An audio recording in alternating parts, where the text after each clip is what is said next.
Pyrion gets to use real money at the secret shop because he never actually has enough gold when he's in game to purchase pretty much anything. But either way, it's nice to see him on camera. Also, though, the people that we do want to see, it's Na'Vi and TongFu for game number 3. They're already in the game, so we'll go straight to what you want to say. If there's anything interesting you guys have to say, so if you don't want to say anything, that's fine. I'm done. Okay, you're done. Okay, Bruno? I have something interesting. I think TongFu is going to win this because their matchup favors them against Na'Vi. Na'Vi likes to play Puck, Quop, these heroes that rely on killing squishes.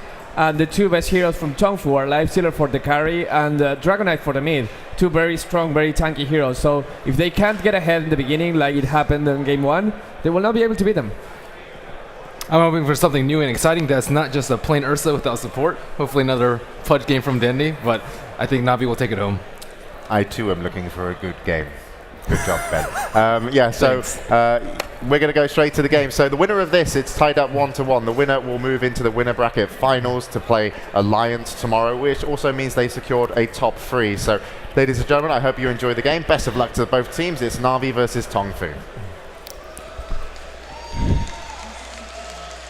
Na'Vi versus TongFu.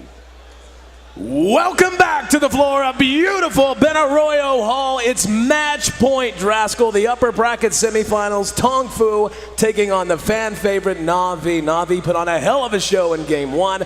Game 2, TongFu methodically ground them down. And now again, it's midnight hour, at least for their upper bracket hopes. The winner of this set will move on to meet Alliance in the upper bracket finals. The loser, of course, not out yet, will drop down, but don't want to be in that lower bracket if they can help it. Looking back over the game 1 and game 2, the strategies employed totally different, as they said at the analyst desk. The fact that TongFu very methodically just took apart Na'Vi's game plan, did not give them any openings in comparison to the high-flying, hook-throwing sort of an approach Na'Vi took in game 1. Looking at it now, we can already see the bans and picks well underway. Darkseer Rubik, a very solid core as always coming out of TongFu. Chen and Alchemist coming out for Na'Vi. I think what we've gathered from this is TongFu really likes Darkseer, and Na'Vi really like Chen.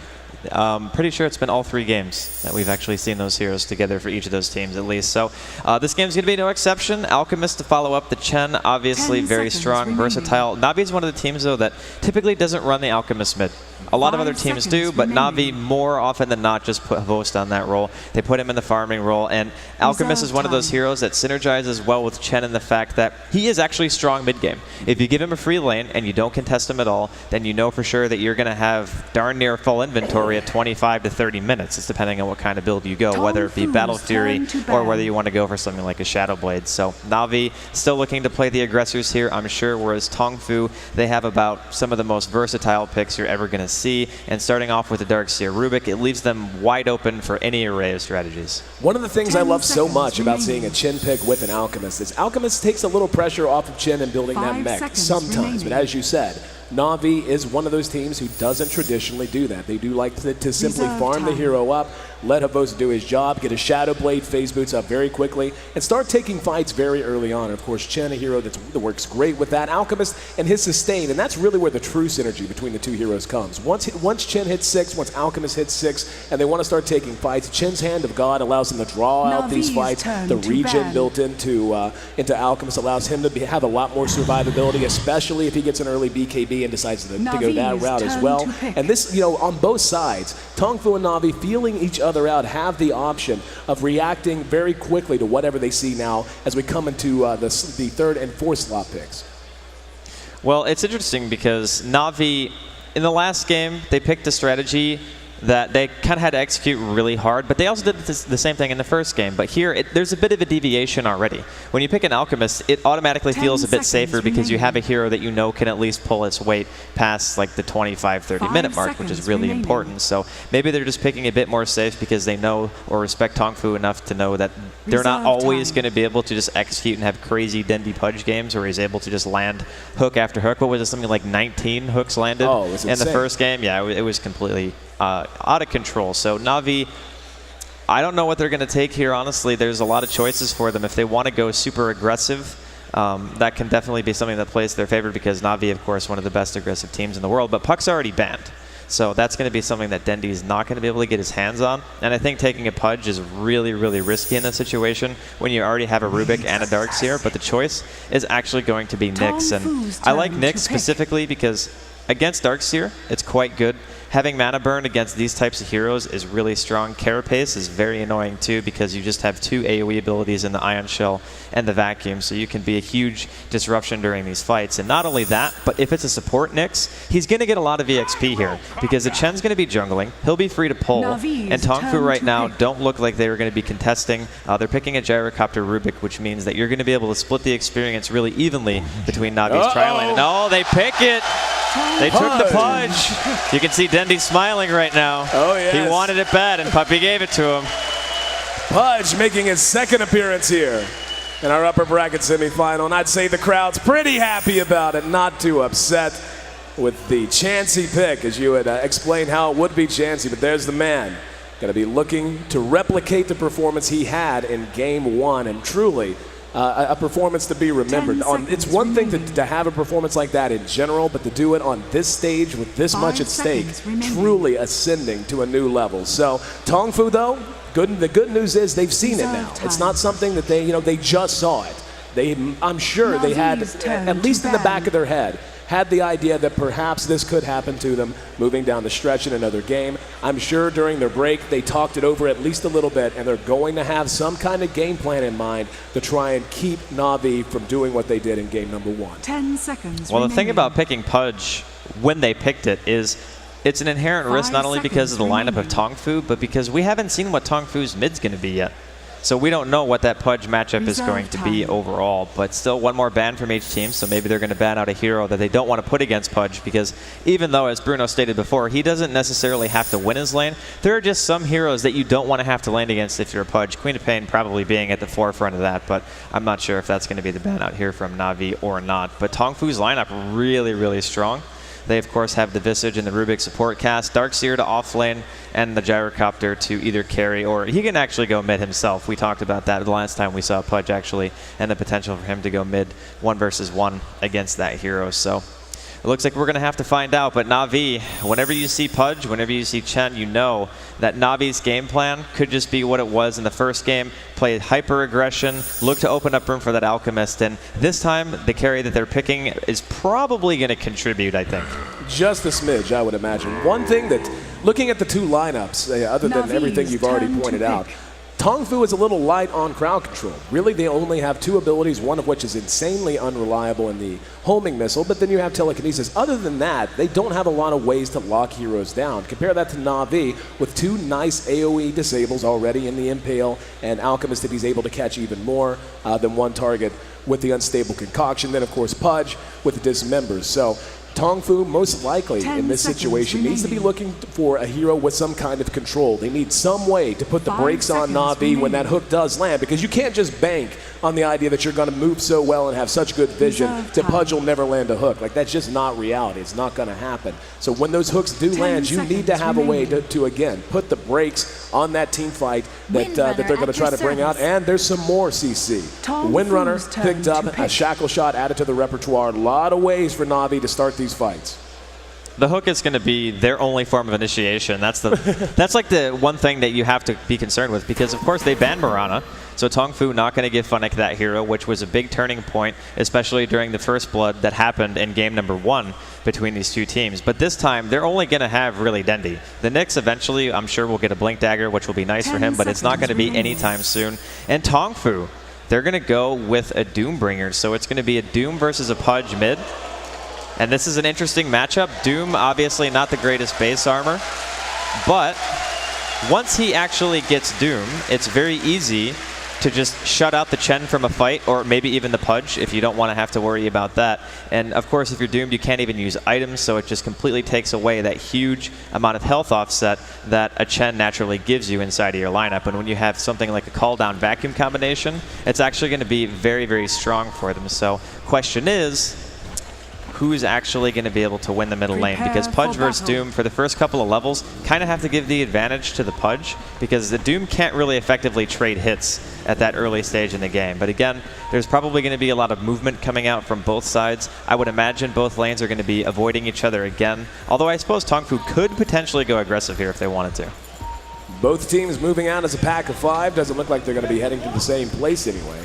We'll run through the lineups just so long. Yep, looks like they're going to go ahead and just take it easy. So, starting on the side of TongFu, Gyrocopter going to be farmed up by Hao. Going to have the Darkseer played by King J. Visage going to be handled by San Ching. Rubik played by Banana, and the Doom handled by Mu. On the side of Na'Vi, Chen going to be handled by Puppy. Once again, we'll have Alchemist farmed by Havost. The Nyx Assassin going to be played by Kuroki, and Funnick handling our red-headed Windrunner. But the man of the hour, the master of disaster, the Pudge, going to be played by Dindy for the second time in this series. Just about ready to get underway, and both teams playing this ultra cautious. TongFu standing right on top of each other. They have Sit and Mu on up to the top lane. King J actually hanging around mid, at least for the moment. They are going to go on back in, but as the horn blows, we're ready to go. Game 3, match point. Na'Vi. Avost spotted out, thought they were going to engage it. There's the haste rune, fortuitous haste rune, and he's able to make it away. TongFu with a bit of a missed opportunity, and Avost going to run straight in a circle. Say hello to him one more time before ducking back under his tower. So TongFu with a bit of a missed opportunity. Up at top, we are going to see Mu setting up shop. Puppy's in that jungle, though, and Funnick there as well. Here in mid, already some rotation. Kuro going to show his face. King J against the Pudge. And there's a Mana Bird. Looks like he's just going to be hanging around just to try and help Dindy out, try to secure himself as much an advantage as possible. Havo's going to be under a lot of pressure down here on bottom as TongFu opts to run aggressively as well. Yeah, they didn't want the Alchemist just getting a free lane, which I think is the right choice from TongFu, and putting King J mid against the Pudge.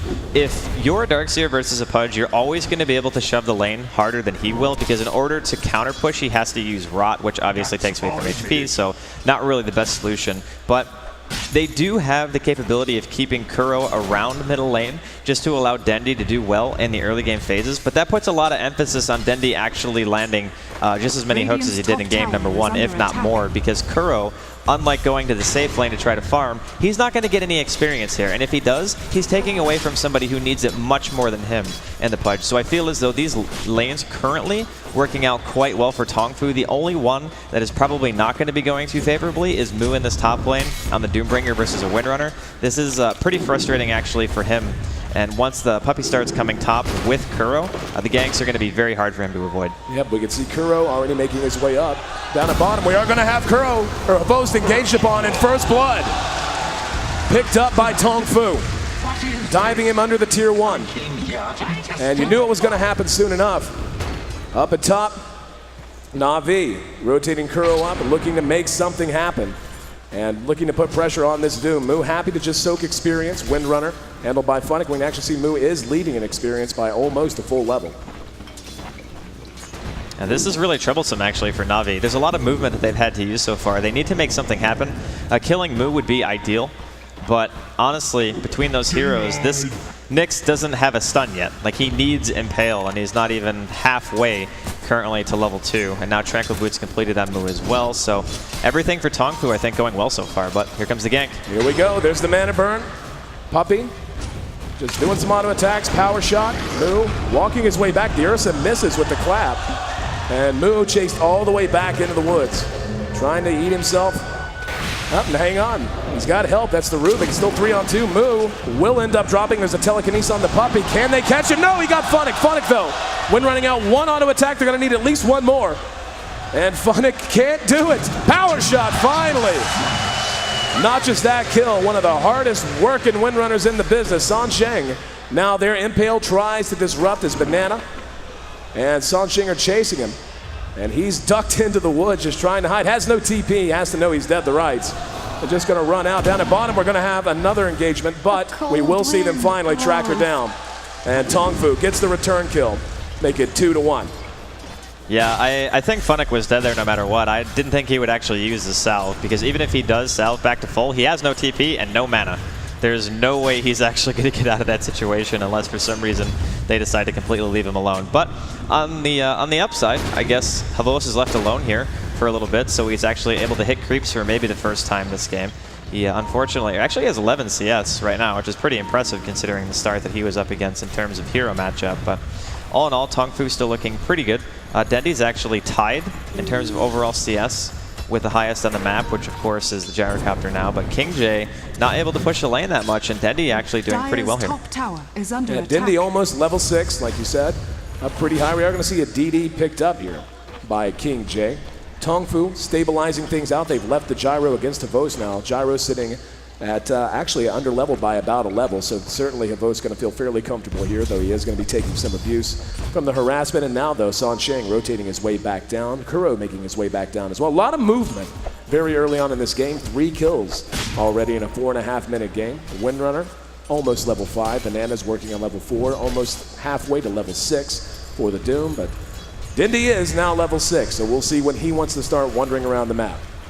Yeah, really the key point is 7. That's when your hook is the longest. It's 200 range increase per level, and of course it does 90 more damage. So having Dismembered is great, but I think he's probably just going to sit here until he manages to get 7, then potentially go to that bottom lane, maybe try to score a kill on How, maybe even try to help top. But the one cool thing for Na'Vi is that because of the tri-lane has kind of abandoned bottom, there's still one support here, but the Rubik has decided to move towards the top lane. That means that, again, Havos can farm, which is important, because if he can't farm in the situation, then they don't have anybody to fall back on during the mid-late game. And he's even going for the max spray and concoction build. And King J and Pudge going back and forth, but both survive, make it away quite safely. They'll be able to bottle themselves back up. But already see Dendi getting a bit restless, and again, waiting to see when he is going to start to try and be that terror across the map. TongFu just continuing to rotate heroes around, and taking a look at Puppy, he's really been quite quiet all game. He's got 200 gold, he's just level 4 right now. Not too bad for 6 minutes into the game. Quicker he gets to 6, better off they'll be, obviously. But at some point, just has that feeling in one of those games, and it might not necessarily be Na'Vi. There's just going to be a string of kills, and one of these teams is going to look to put the pressure on and just put the pedal to the metal and not let up. Well, if you want any team to do that, it's going to have to be Na'Vi, because Na'Vi have that Chen, and it's really important to try to get some semblance of map control at an early stage in the game. And looks like a missed hook there, but Chen, he's level 4 right now, and once he gets 5, he's going to have to start trying to make something happen. Level 2 Test of Faith, of course, and then you're going to be able to get 2 creeps finally, which is pretty darn important once you're level 5. But I do like Alchemist against Gyrocopter in general, because once the Gyrocopter gets farmed, once the Alchemist gets farmed, what ends up happening is the way that Alchemist builds is he can actually focus. He goes for things like Basher, and the Gyrocopter can't necessarily burst him down just because of how innately tanky he is going to be. And again, because Alchemist has gone for a build that actually is built around fighting, I think it's actually going to be to their benefit. But we'll have to see. Haven't seen the Doom really do much of anything either. King J, juked him. First hook of the match, thrown wide by Dendi. Very nice play by King J. Tough to hit a moving target as it is. Much tougher to hit one that happens to be surged. Yeah, last time I checked, being hasted is pretty difficult to land a hook on. But Dendi's still looking for it, which is important. The thing is about Pudge, if you go and you try to apply pressure to the map, you're going to force people back no matter what. That's just the effect Pudge has. All the hook. Boom! Max range finds Hell, and gonna notch his first kill of the game. He shot that perfectly. Small opening between the creeps. He was standing right about here and caught him at max range on that hook. 2-2. You know what was really interesting about that is he walked past a ward while he was going towards middle lane, and How was just like, nope, it's fine. I'm just going to chill here. It's okay. Everything's fine. And now then he's actually going to pick up a smoke too, so he's going to continue to play this aggressive. And with How going mid and dying, they're actually leaving Havos completely uncontested now on the bottom lane. And you know, this is why these lineups work so well. We saw the same thing in game 1. Havos just left to his own devices, farmed up every item he needed, was way ahead. And it's the same effect now. You just had it. Pudge is one of those heroes that changes the way the enemy has to approach the game. He will be sniffed out this time, though. Moo looking to get the Doom off of him, and nope, gonna get Funnick this time. There's a hook, bailing his buddy out. And Funnick quite happy to have the Butcher on his side. TongFu with 3 at top now here in mid. We see King J has retaken his station against the Nyx assassin, who's certainly looking for levels. But you want to talk about some gank potential. How about once Dindy and Nyx begin to run together? Once he finds 6 and has Vendetta, he's going to be free vision. Yeah, that's one of the nice things about their lineup is they have great heroes for playing aggressive and trying to find those kills. And I'm sure with Na'Vi, we're going to be seeing a lot more of them. King J, though, he's working his way towards that mech. He's actually almost got it. He's got his headdress money right now. He just needs to buy the recipe. And that's going to let TongFu pretty much group up and try to fight as 5. That's one thing that their lineup can do quite well. And King J going to get concoction here bottom, but I think he's going to be fine. Yeah, he's just going to surge away. But TongFu's lineup, fighting 5 versus 5, if they doom the Chen, I think it's actually pretty reasonable for TongFu to take some early game fights. Dindy looking for a hook, spotted a few, and hoping they come back. There is one creep. And yep, he'll take the gold. It's fine. He's going to be hitting hooks one way or the other. Both teams had a ward there, so both were very well aware of what was going on. But we're coming up on 10 minutes now. And as you mentioned, Vos is playing a bit of catch-up. He's actually up to 37 CS, which is not bad at all. And Dindy continuing to just wander around, just patrolling the riverside, looking to make something happen. And nope, spotted out and... or just anticipated, or perhaps lucky from Visage. Either way, hook off the mark. Yeah, he needs to start landing some of those because he, as it stands right now, no towers actually on the map at all have gone down. So when you start landing hooks and you have a Chen, it's nice because you can just make the quick rotation over and try to apply pressure. And we saw how scared TongFu were of the Pudge after hooks started landing. There were people standing so far away from towers that they actually couldn't defend them anymore. So we'll see if that's going to be the case here. But again, Havos just free farming bottom. He's going to be able to get his Shadow Blade sometime soon. And he's gone for putting points into Greevil's Greed now. So he decided not to max the Unstable Concoction. As soon as he realized that his team was pressuring enough on the map to get him some farm, he decided to put points into it because why not, right? It just gives you so much extra income if you're down here and nobody's contesting you. Banana and Sancheng looking to find a pick, and Havos sniffs it out. Very nice awareness there, and Kuro has his eyes on King J. Looks like he spent his full repertoire, unable to get the kill though. But yeah, they walked, whenever they came down, they walked right over that sentry, and he must have been watching very, very closely to have spotted them. 2-2, 11 minutes in. And Kuro going to be sent back home, but Tier 1 under a bit of pressure. We can see the game very close in terms of gold. The experience, though, slightly in favor of Na'Vi. Tops in net worth, though. 3 of the top 4 in net worth belonging to TongFu. Yeah, that's one of the upsides to their lineup. Because of the fact that Na'Vi has to move around so much to make things happen, TongFu have more of a reactionary team. And I think that's kind of been the theme for their lineups throughout this or not this tournament, but at least this particular matchup, is they are okay with the other team having a more aggressive lineup because their reactions are always strong, and they know that when they get to the later stages of the game, it's actually going to be easier for them to take the fights. Because as good as an Alchemist can be, once he gets farm, a Doom can eliminate one hero from the fight straight away. That's pretty much the strength of the hero. And then you have things like Gyrocopter as a secondary, well, not secondary carry, but another hero who can be a core. And then you have things like Darkseer while in team fights. And again, only one hero on Navi's making BKB. So against those kind of lineups, Darkseer remains relevant for a very, very long time. So I do feel like TongFu are going to have a slight edge the longer the game goes. And of course, we're going to see Darkseer now finishing up the mech on King J. King J having the mech ready. That's probably going to be the word go for TongFu. Invis on Dindy, though. He's currently under cover of smoke. We'll have the Invis if he wants it. He's going to have a lot of targets here. Does he have the firepower behind him is the question. Oh, he gets the Darkseer instead of the Rubik, locks him down, but immediately has to bail out. No, what an impale! Caught the whole team, vacuum back into the call down. Dindy biting up more than he can chew. He will be cleaned up now. Puppey caught out in the middle of the fight. Moo makes it out just barely by the skin of his teeth. We're going to see the rest of the fight cleaned up by TongFu. They don't lose a single hero. A lot of damage done. But in the end, the hook just ill-advised. He hooked a hero out of an entire team and just didn't have enough behind him. Well, that was like the worst hero to hook, actually. I mean, King J is pretty much the hardest person to kill with a mechanism. That is the one guy that you really don't want to get. So TongFu, they get the tier 1 mid. And this is one of those things where you start to have to wonder, Havos, he has a Shadow Blade now, so he can actually start to contribute, but you really want things like level 2 Chemical Rage, and you want to make sure that you have your treads at least finished before you start contributing. But it's going to be very, very soon where he has to start fighting, because if things like that keep happening, you lose 3 heroes, you lose a tower, it's very easy for Navi's lineup to get behind, and once it's behind, you have to rely on pretty much the man himself, Dendi, to land some hooks. We can see the gold beginning to go not super heavily, still a 13-minute game, 3,000 gold, give or take. A decent enough lead in TongFu, exactly. They're going to smoke up. They are not letting off the gas at all. They want to keep the pressure up and take these fights on their terms. Don't let Na'Vi do what they did in game 1. Don't let them... Havos uses the Shadow Blade. Sentry goes down, and Dust, just to be safe, vacuum back. Na'Vi on the other side of the trees can do nothing but, hook shot by Dendi, who has a haste rune. The big man is moving, and he's going to be able to try to pursue someone down here. And hook off cooldown in 1 second.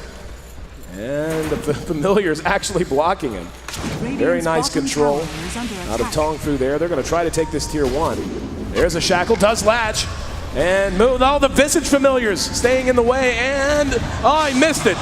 The timing would have lined up, but he missed the hook. And in the end, TongFu, after picking off Havos, he's got Dismember! Vanek locked down, walls down just in case. Rubik beating her down with his stick, keeping Vanek locked in place. Secures another kill, and TongFu is going to continue to push. They're not done. Mech still hasn't even been used. There's a hook. Howl brought all the way back to the base. Cleaned up by the fountain. And now Puppy going to be caught out. King J re-engaged upon. Weird little skirmishes breaking out behind the tower. Good vacuum, and they're going to dust it as well. Now, Dendi getting back involved in front. Sansheng going to be dismembered and cleaned up. In the meantime, King J trying to TP away behind the fight. Shackle does not latch. We actually just saw the Chen Pudge combo at the International. That happened. Yeah, now Havos is going to keep going on Mood. They want to go for this. No! Hooked him back. The impale's there to bail him out, though. Visage Familiar's trying to help out. Doom on Dendi will probably seal his fate. But Moo will be cleaned up as well. And Dendi denied himself.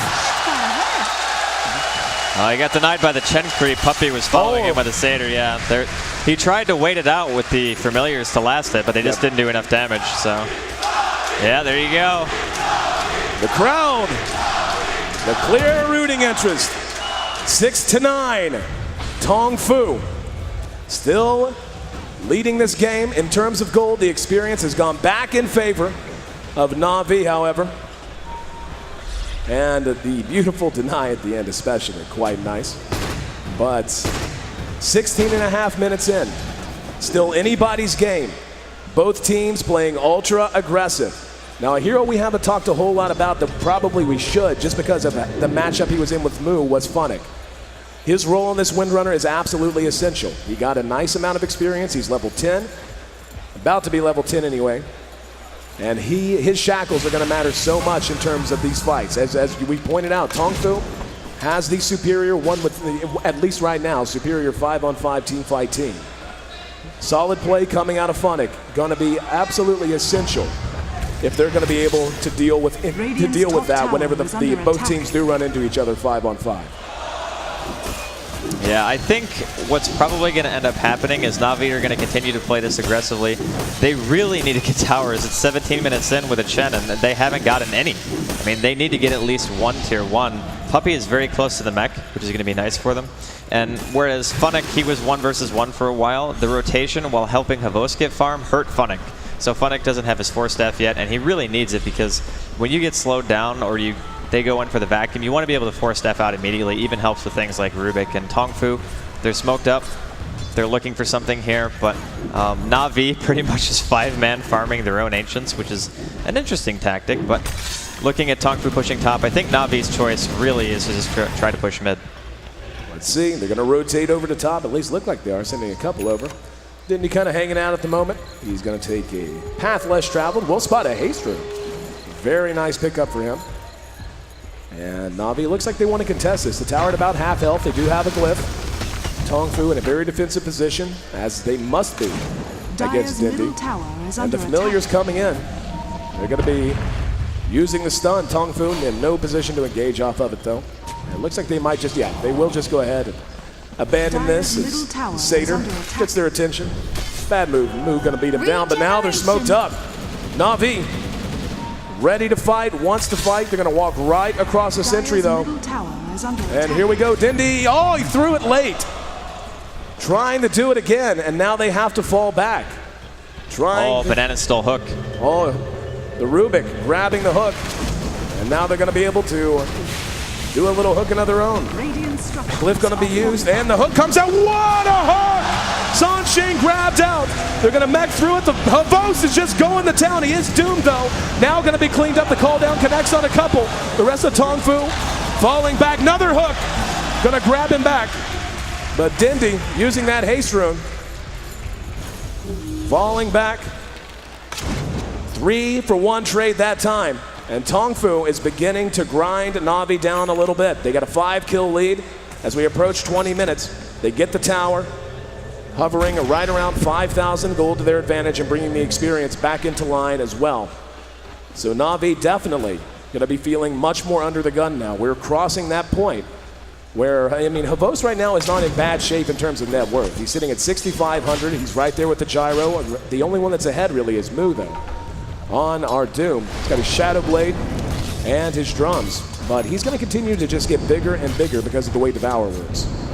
Yeah, the longer the game goes, he's very similar to Alchemist. He's one of the better farmers in the game, so whatever his next item choice is going to be, I'm sure it's going to be fantastic for the team. The one thing that kind of bothers me about Na'Vi right now is they're actually relying on things like fountain hooks to defend their tier 1s. Yeah. When you have to rely on stuff like that to be able to take fights, you're not necessarily in the greatest of positions, and we just had a good glimpse of what the Alchemist is not going to be able to do during team fights if the Doom decides to just doom him.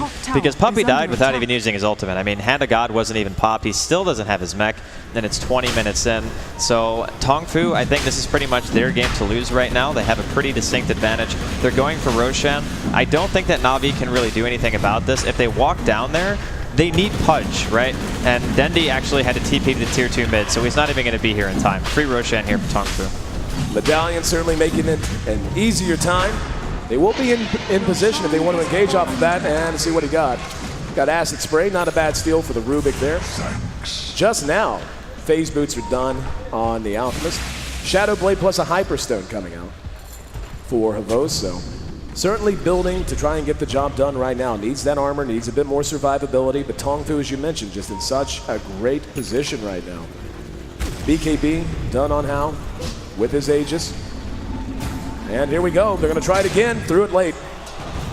And, you know, Na'Vi, every time they try something like that and it doesn't work, it's just more time that they have to sit back and know that they're 4-on-5, and all the more aggressive that TongFu can play because they know Dindy has to make his way back to lane. He's not going to be TPing all that often. They almost caught up with Vos there near the Ancients, but he's going to go ahead and grab them as Dindy waddles his way back to the front lines.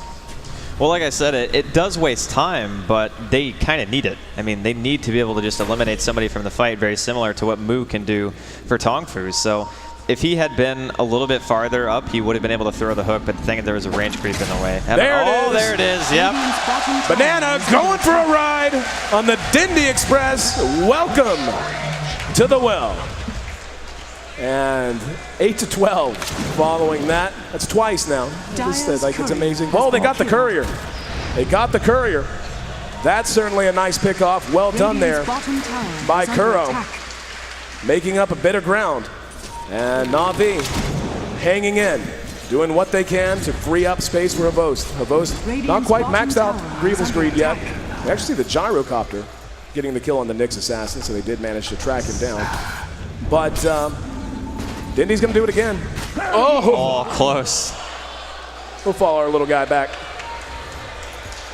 Yeah, that one actual melee creep on Navi's side saved the Gyrocopter.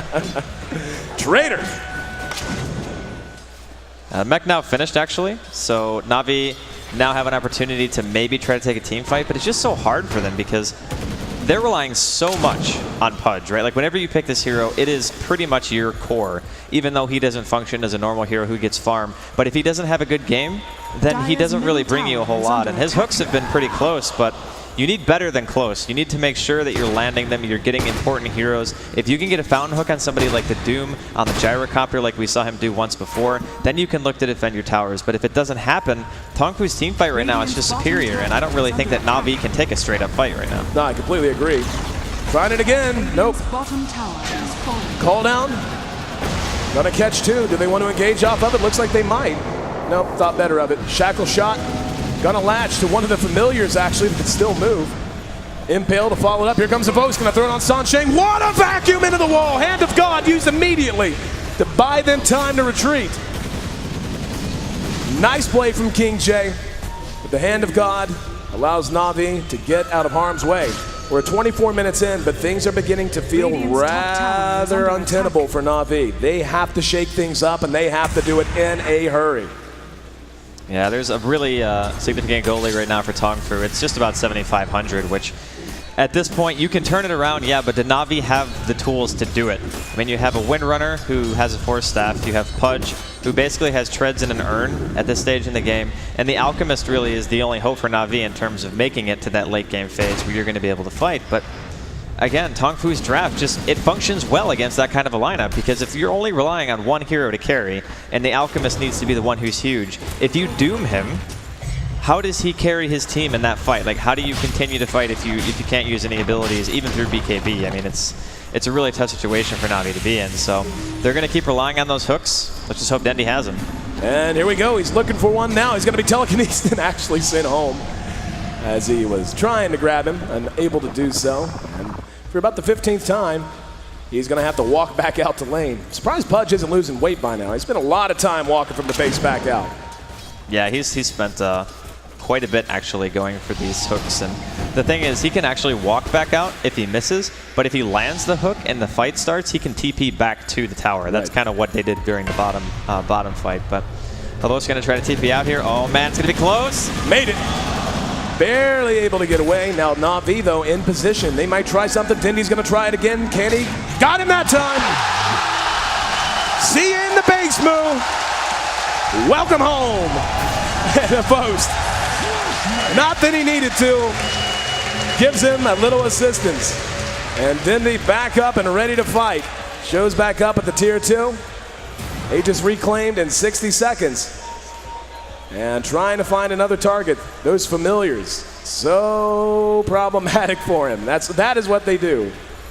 Take a little bit of damage this time, but Dindy just man-moning and rushing right uphill. He's got Hal and Banana in front of him, just doesn't have the mobility, doesn't have the giddy up.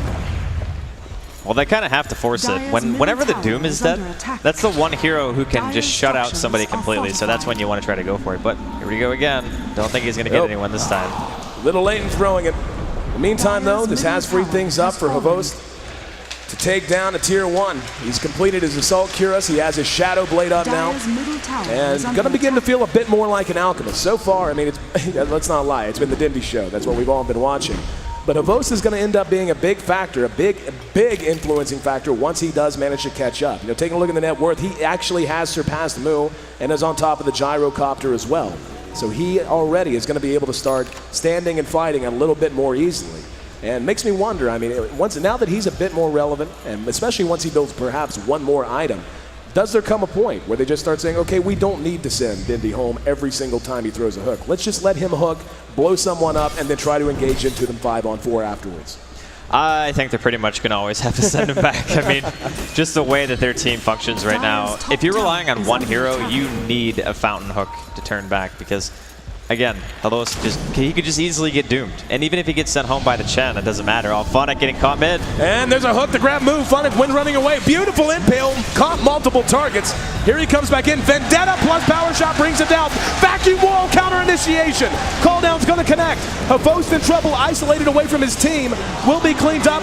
And again, Kuro comes in with the impale. Now he's telekinesis back. Double kill going the way of Sansheng this time. Hal showing off that BKB. And Dindy went for it again. Late on pulling the trigger. There's the Grave Chill on Puppy as he tries to retreat. Homing missile tracking down Funnick. Soul Assumption makes it a triple kill for Sansheng. Buyback out of Havost. He's going to get there just in time to see them turn tail and leave. The TongFu continues to pile it on. That makes it 16-10. And even though there's been a little bit of ground made up lately by Na'Vi, mostly on the back of Havost, TongFu still in quite solid position. Yeah, I mean, honestly, that initiation went as well as you could have asked it to. They killed Mu before he even got to cast Doom. Yep. I mean, that's exactly what you want. If you're Na'Vi, you do not want that spell to be able to go off, and it still just didn't matter. Havost needs, honestly, I think a BKB at this point, because the magic damage output on TongFu is way too high. He can't sustain through that, and even though technically you could still get doomed, you're not going to be taking a tremendous amount of damage, at least during the process. So we'll see what his next item choice is going to be. I think that Na'Vi are still kind of in it, but if they lose too many more small skirmishes like that, I think it might just become that kind of insurmountable lead where TongFu can pretty much do whatever they want and just run rampant all over the map. But Roshan going to be spawning here in about 2 minutes. Probably going to be the next choice for TongFu at least to try to push in. They can give Hao another Aegis if need be. And he's going to have a Butterfly soon too. So Alchemist not really anywhere near an MKB because he has to make a whole other item first before he even starts it. It's kind of worrisome for Na'Vi right now. TongFu moving through the Radiant side jungle, trying to find themselves a target. Map control, not something Na'Vi can claim to possess anymore. They have 2 outer tier towers remaining in comparison to 4 of TongFu, mid tier 2, top tier 2. But at this point, you know, TongFu can starve them out like this if they want. Just move into the jungle, occasionally bounce in lane, and kill off Chin creeps. That certainly helps, as a stray Satyr spotted them out and will pay with his life. We're at 30 minutes right now, by the way, and Pudge only has 8 stacks on Flesh Heap. He had double that at 25 minutes last time. That just goes to highlight the difference, and he's going to go for it up. Missed it. And it seems like their execution, let's call it what it is. It's been lacking for about the last 10 minutes or so. Well, that one was pretty hard because you couldn't see anything. I mean, it's nighttime. They don't have any wards at all. TongFu are pretty much dominating the map right now, but it's just a desperation move to try to get something back. And King J having a gem makes it so Na'Vi really aren't going to have vision ever unless there's a pretty big mistake made. But Puppy buys one of his own, so he buys a gem to try to deward and get his part of the map back, where TongFu have just littered his jungle with wards. Even the top lane, they even have a lane ward there as well. And with Roshan being up any second, this is the time where Na'Vi has to try to fight. The downside is that if they try for a fountain hook around Roshan, Dendy's not going to be able to TP right back to the fight. He needs to hit somebody very high priority, like the Gyrocopter. I think the Darkseer is also a good choice, and maybe the Doom. Speaking of Doom, Assault Cuirass is going to be done just in time for the ensuing Roche fight. Right now, though, it looks like TongFu's not all that interested. Na'Vi necessarily having to play pretty defensive here. And TongFu's actually just foregoing it. They've split back up into the jungle. I'm sure they'll make their way back down at some point, but for now, Na'Vi taking the power shot scout and going to find that nobody's home. So they're going to go ahead and enjoy the luxuries of their own jungle, at least for a little while. TongFu continuing to just farm away. Havost still leads in net worth, but behind him, the next 3 in terms of net worth, all belonging to TongFu. So their items coming much more quickly and much more frequently. And that's pretty much the worry. The whole war of attrition definitely going in TongFu's favor. Whenever you have full map control, it's just so much easier to get more gold. When Havost gets the BKB, though, there is an opportunity for Na'Vi to possibly take a fight. And if it ends up being around Roshan, that could very easily turn the game for them. But alternatively, TongFu, like AC done on Doom, he's now level 15, almost 16.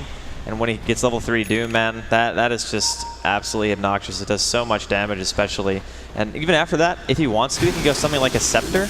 And Scepter, I think, would function well here just because, again, if you can shut out Havost forever just by walking next to him, I mean, the rest of Na'Vi's lineup doesn't do that much damage. They're relying on the fountain to kill their heroes. So, yeah, troublesome still for Na'Vi. I feel like TongFu could very easily just go for Roshan here if they wanted to. TongFu continuing to stick together very, very close. Not wanting to give Na'Vi an opportunity to do this, to smoke or to catch them out at a funny angle.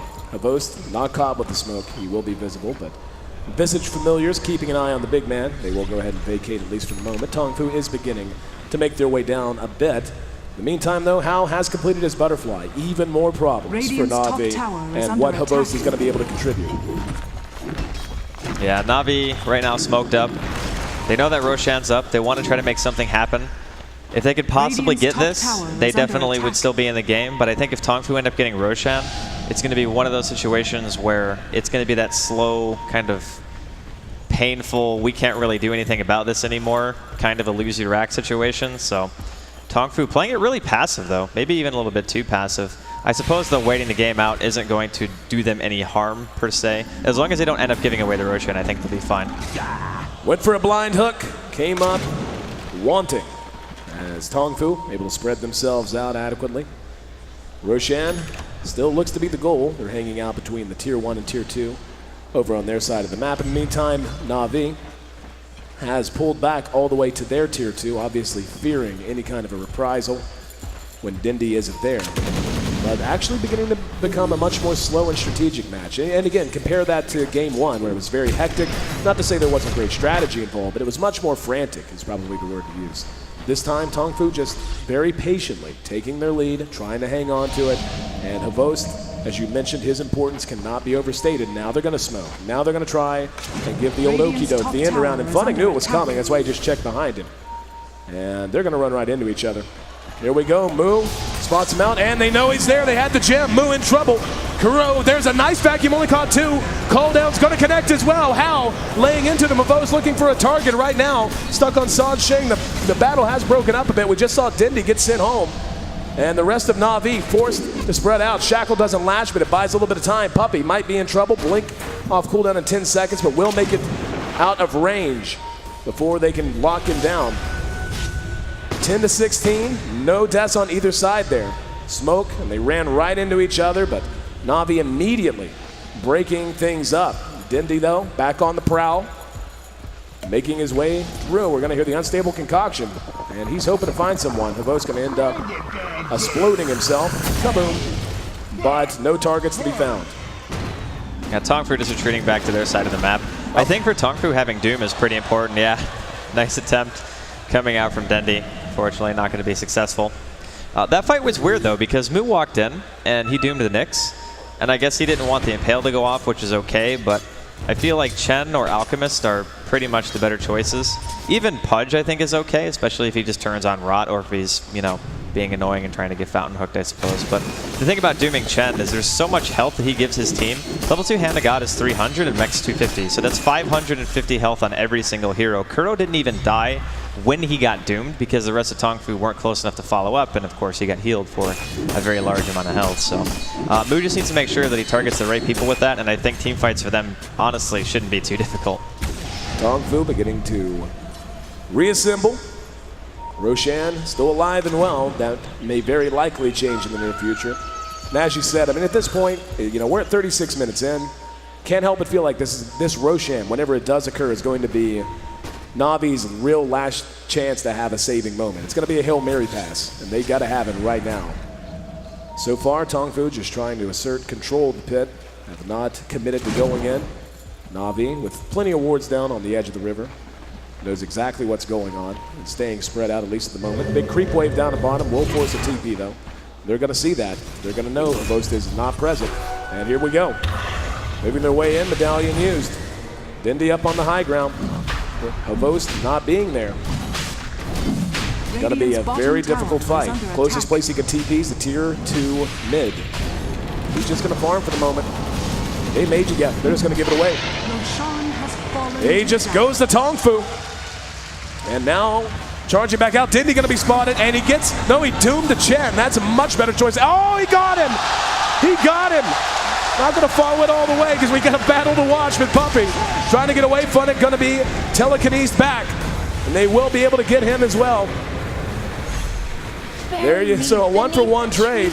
And wow, Hal is still alive down there. Finally managing to bring him down, so that Aegis goes to no use. The Fountain Hook, quite successful, and it feels like a breath of air. It's almost as if Na'Vi felt like they were drowning, and finally they're just able to break water and take a deep breath of air. Like I was saying, if they didn't have fountain damage, there is no way they would have been able to kill that gyrocopter. That was an absolutely insane play, and actually keeps them in the game. I mean, if that didn't happen, it would have been probably a Rax, I think, for TongFu. And nonetheless, still TongFu executed it well. They went in, they doomed the right target. It's just, man, if you get fountain hooked, even with an Aegis and a Butterfly, you are not living through it. Bo's continuing to find his farm. He's got his Basher up, plus 1,200 gold aside. And TongFu has once again spread out. Scythe of Vice now complete on the Darkseer. Very important item. being able to scythe either the Pudge or the Chen, as the case may be. Though, truth be told, they're not, I mean, Pudge just isn't in these fights for the most part. It's not like game one where he was hooking and then dismembering. He's hooking and either you go to the fountain or you're left and he's gone. And we might see another engagement breakout as Kuro. Oh, there we go. The hook. Got him. Zhan Xing taking the long ride to Shanghai. Welcome home. And Na'Vi gets another kill. Here we go. Kuro going to be caught out in the river at the same time. Force Staff tries to get him to safety. Does not have Carapace. Shackle shot almost perfect. Was perfect, but the impale caught everyone as well. Kuro now with the Carapace. Counter initiation. Down goes the wall. That's just Havos chopping wood on Banana though. Gets the kill. Now he's going to go to work on King J. Here comes Dendi. Vacuum into the wall once again. He's dismembering. Mu going to town on him. Havos makes it a double kill. Now they're going to get another one. Na'Vi charging back out, and King J will make it a full 5-man wipe. They found that breath of air they needed with that one fountain hook. They're on their feet. They're chanting. All it took was one fountain hook. They found that breath of air. They found their pulse. And they have found their way back into this game. Taking down the Tier 2, charging at the Tier 3. They're going to have a few more seconds, 20 seconds until the gyro responds. We're going to see Doom actually buy back, but not in time to prevent the Tier 3 from dropping. And Havos, he's going for it. Havos believes. Going to be telekinesis down. Now the counter initiation. Drop down. Mu catches Funnick and now caught out into hook. Brings Hal back out. Havos going to towel on Mu. Hal is down. Mu and Havos going toe to toe. Soul Assumption does nothing. Zhan Xing can do nothing. Force Staff on Mu. Gets him back. Now they're going to try to chase it. They got him. King J trying to find Funnick. Force Staff to safety. In the meantime, Dendi still looking for yet another hook. Has it in 2 seconds. The creeps causing him some problems. The gem hasn't even been picked up yet. Familiars are going to drop, but it doesn't matter. They concede the melee racks. And Na'Vi, who seem to be out of options, seem to be at the point of desperation, have fought their way not just back into this game, but back into the lead.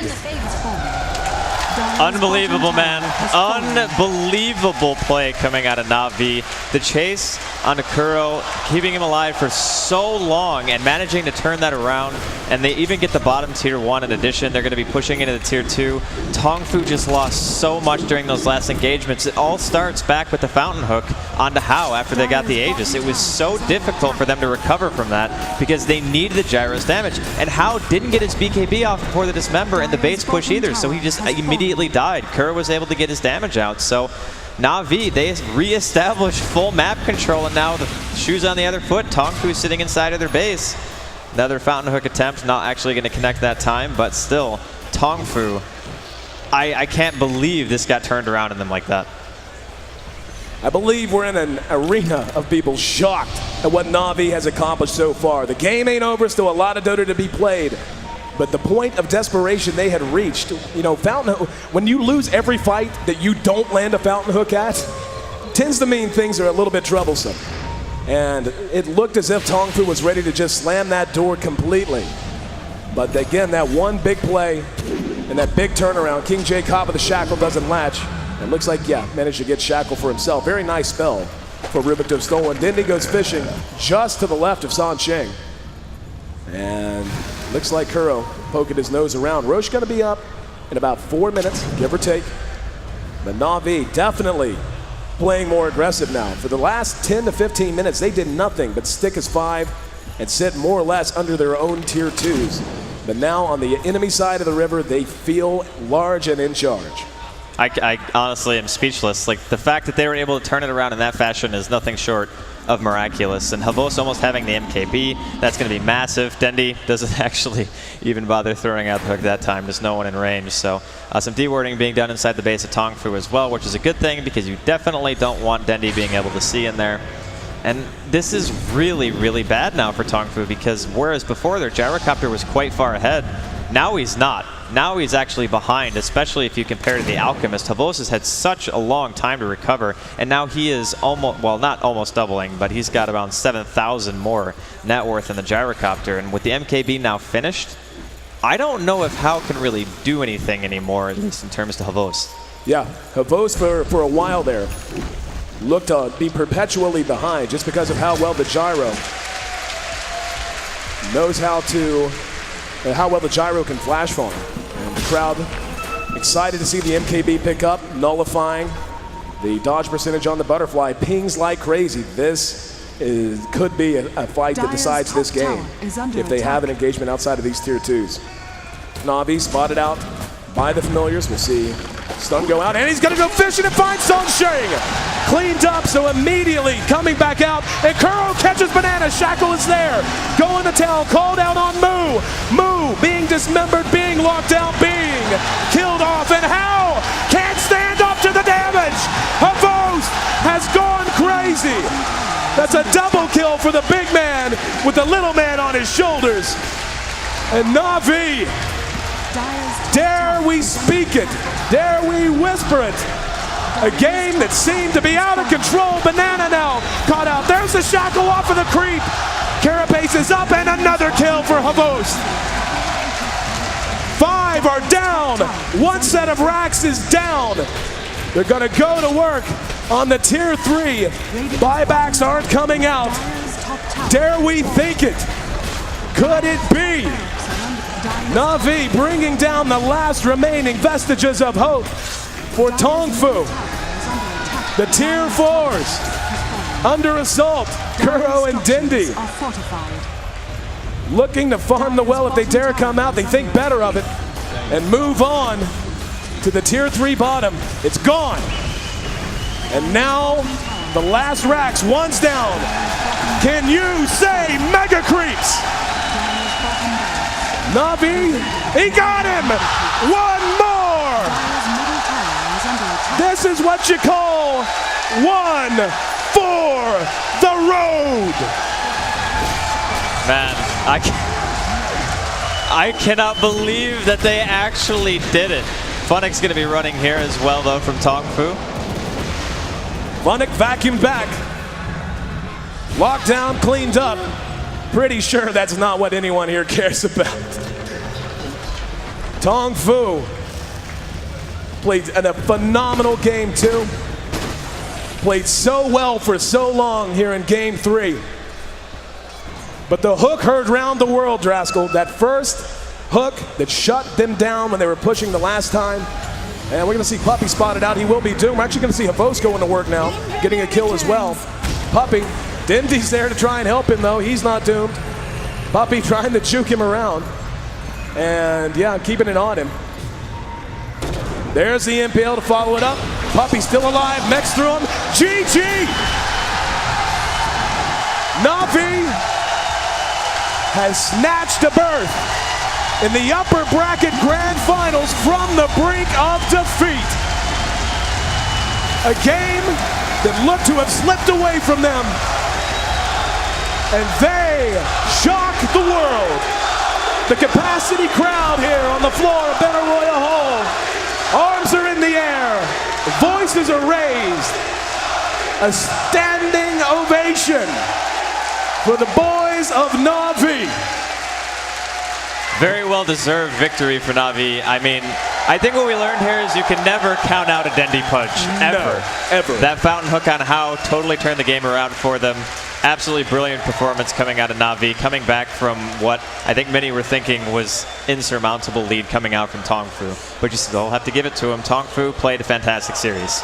TongFu, not out yet. We'll be dropping down to the lower bracket. Looking ahead, though, we'll let the boys back at James's desk break it down. Thanks, AC and Draskell. Wow, that game is going down in history. I mean, I guess the only thing we can analyze is really their tactic to come back. But I just kind of imagined while Dendy and Havos were walking off stage, I just really hope Dendy was talking to him going, man, I can't believe we won that game that way. We're such a bunch of assholes. Definitely. It was like the biggest robbery ever. Yeah, well, the thing is, it was amazing, and it was it will go down history because they had like such a small % chance to win after the early stages of the game, and they went for, we're going to have to insta-gib every hero. And it was really... Can we call the cheesiest thing we've ever seen? I mean, it's in the game. Valve has specifically said they'll allow it. I disagree with it. I hate the fact that it's possible. I'm sure I have the support of 5 TongFu players right now as well. I mean, it's fun and it's in the rules, so...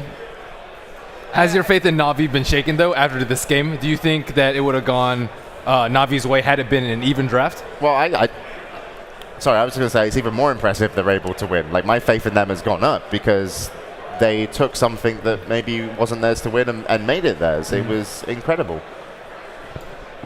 To be fair, I mean, Alchemist against Gyrocopter as the game goes late. Alchemist is very good against 1v1, while Gyrocopter tries to deal more damage to everyone else. And, I mean, if the game was going longer, it would have been a clear victory for them. The reason the game got long enough was because of fountain hooks. Deal with it. Oh, well, we'll talk about it. We'll talk about it in a little bit as well. But for now, we're going to go over to Casey, who's got an interview of the